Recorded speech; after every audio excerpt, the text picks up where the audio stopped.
जब जब हमारे भाइयों पर आंच आई है, आर्य समाज ने बढ़ चढ़ करके योगदान दिया है। जब आपके मंदिरों को तोड़ा गया था या तोड़ा जा रहा है या तोड़ा जाएगा, तो ये आर्य समाज मूर्ति का विरोधी रहा है, लेकिन अपने भाइयों का विरोधी नहीं रहा है।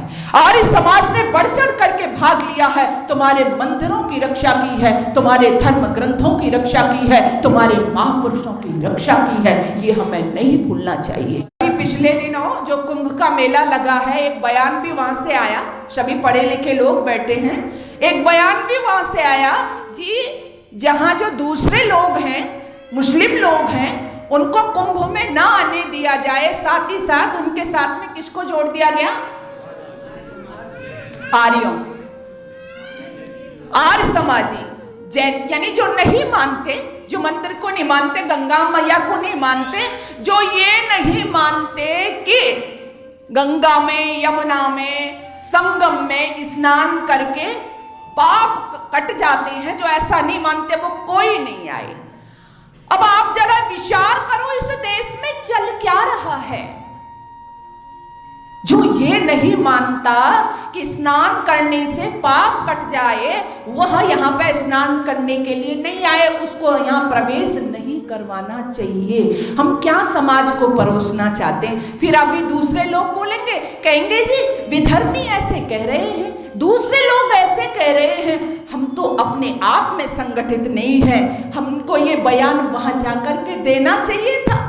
इस पर कितने सवाल पैदा होते हैं। अरे वहां पर जाने से जो ये नहीं मानते कि पाप कट जाते हैं, कितनी छोटी मानसिकता और अपनी विद्वता कितनी है, ये साफ झलक रही है। गंगा का पानी, कोई भी नदियों का पानी, कहीं का भी पानी किसकी शुद्धि करता है? किसकी शुद्धि करता है? शरीर की। अद्भिर्गात्राणि शुद्ध्यन्ति मनः सत्येन शुद्ध्यति विद्या तपोभ्याम भूति आत्मा बुद्धि ज्ञानेन शुद्ध्यति। गंगा का जो जल है उससे किसकी शुद्धि होती है? उससे शरीर की शुद्धि होती है, पाप नहीं कटते। किसी भी वेद में, शास्त्र में कहीं पर भी ये नहीं है कि आप गंगा का स्नान करो पाप कट जाएंगे। जो हम करेंगे उसका फल तो हमको भोगना पड़ेगा। अवश्य में भोक्तव्यम कृतम कर्म शुभाशुभम। तो किए हुए का कर्म, ये तो ऐसे हो गया कि पाप करो और गंगा में डुबकी लगाओ, पाप करो संगम में आ जाओ, पाप करो कहीं भी स्नान कर लो। तो ये बहुत छोटी मानसिकता आपको दिखाता है। और ये भी दिखाता है, मैं सोच रही थी आपसे सच कहूं कि मेरा क्या भारतवर्ष का गौरव था कि जब विदेशी लोग आकर के यहाँ के ब्राह्मण ऋषियों के चरणों में बैठ करके शिक्षा लिया करते थे, ज्ञान की, चरित्र की शिक्षा।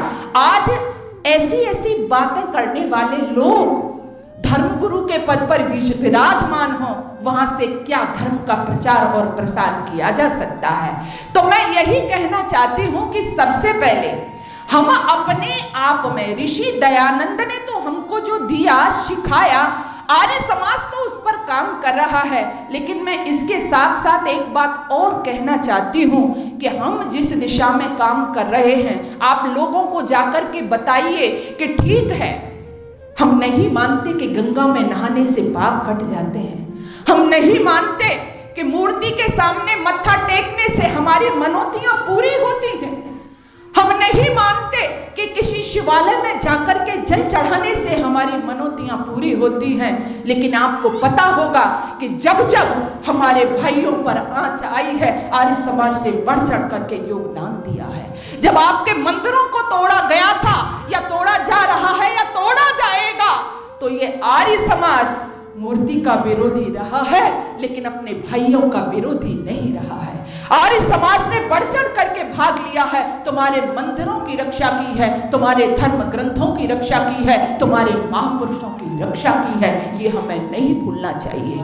तो सबसे पहले ऋषि दयानंद का जो फॉर्मूला हम लेकर के चले हैं कि जो सिद्धांत है, जो सत्य है, हम सत्य बात करेंगे, हम सत्य का प्रचार और प्रसार करेंगे। ऋषि दयानंद जब नहीं हटे, उनके सामने बहुत बाधाएं आई, तो हम भी सत्य से कभी विचलित नहीं होंगे।